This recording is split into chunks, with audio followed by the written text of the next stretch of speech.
السلام عليكم ورحمة الله وبركاته. حلقة جديدة في كورة مع المصري.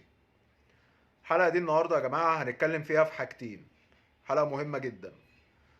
هنتكلم فيها في مباراتي النادي الأهلي مع نادي الاتحاد السكندري ونادي الزمالك أمام نادي بيراميدز.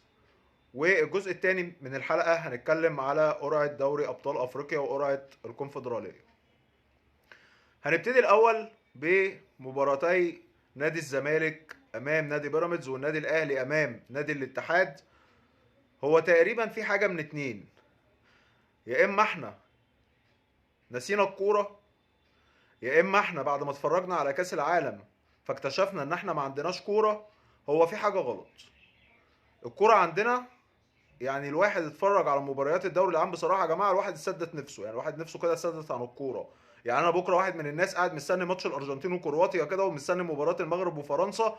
يعني ايه يعني نحل نفسنا شويه. شفنا امبارح مباراه نادي الزمالك امام نادي بيراميدز.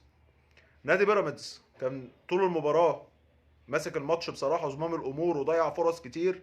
نادي الزمالك قدر ان هو يكسب في الاخر كالعاده، لان طبعا معروف ان نادي الزمالك طول عمره كعبه عالي على بيراميدز، وقدر يكسب 1-0 وقدر يحافظ على الهدف اللي جه عن طريق مصطفى شلبي في اول 3 دقائق. لكن نادي الزمالك اداء مش حلو، يعني عشان كلنا كده نبقى متفقين، بعيدا بقى عن الانتماءات، بعيدا عن ان انا اهلاوي او انت زملكاوي والكلام ده كله. لا، نادي الزمالك فيه مشكله، الاداء في الزمالك لا فيه مشكله. نيجي لمباراه الاهلي والاتحاد السكندري، نفس النظام. النادي الاهلي في مشكله، اداء الاهلي مش حلو. الاهلي كسب 3-0 لكن اداء مش حلو. نادي الاتحاد السكندري ساعد النادي الاهلي على كده. نادي الاتحاد السكندري مضيع ضربتين جزاء النهارده. محمود علاء اهدر في نهايه الشوط الاولاني ضربه جزاء، واحمد عادل ميسي في بدايه الشوط الثاني ضربه جزاء. يعني لو كان نادي الاتحاد قدر انه يسجل ضربتين الجزاء، اعتقد ان النادي الاهلي ما كانش هيكسب النهارده بالاداء ده. النادي الاهلي اداؤه فيه مشكله وخط دفاع الاهلي فيه مشكله. كابتن ياسر ابراهيم، بجد انت بتعمل ايه؟ يعني انت بتعمل ايه؟ جبت ضربه جزاء في الشوط الاولاني والشوط الثاني مدي اسيست لاحمد عادل جاب برضه ضربه جزاء. هو كل ده عشان انت حضرتك جبت جول؟ فانت جبت جول فبتعوضه فينا بجونين؟ ما انا عايز افهم، في حاجه غلط. النادي الاهلي لا اداؤه مش حلو، نادي الزمالك نفس النظام، والاثنين لازم يفوقوا.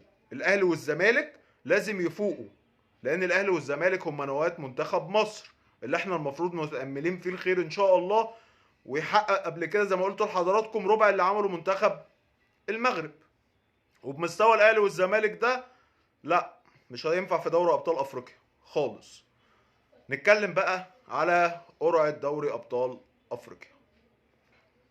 حاج فوزي لكشع ولا لخشع ولا، يعني دوري الابطال والكونفدراليه القرعه اتاجلت مرتين الفتره اللي فاتت.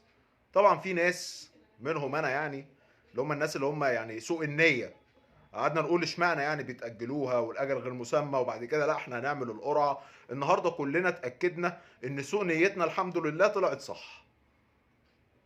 شوفوا مجموعه النادي الاهلي ومجموعه نادي الزمالك، وشوفوا مجموعه الرجاء ومجموعه الوداد، باينه قوي.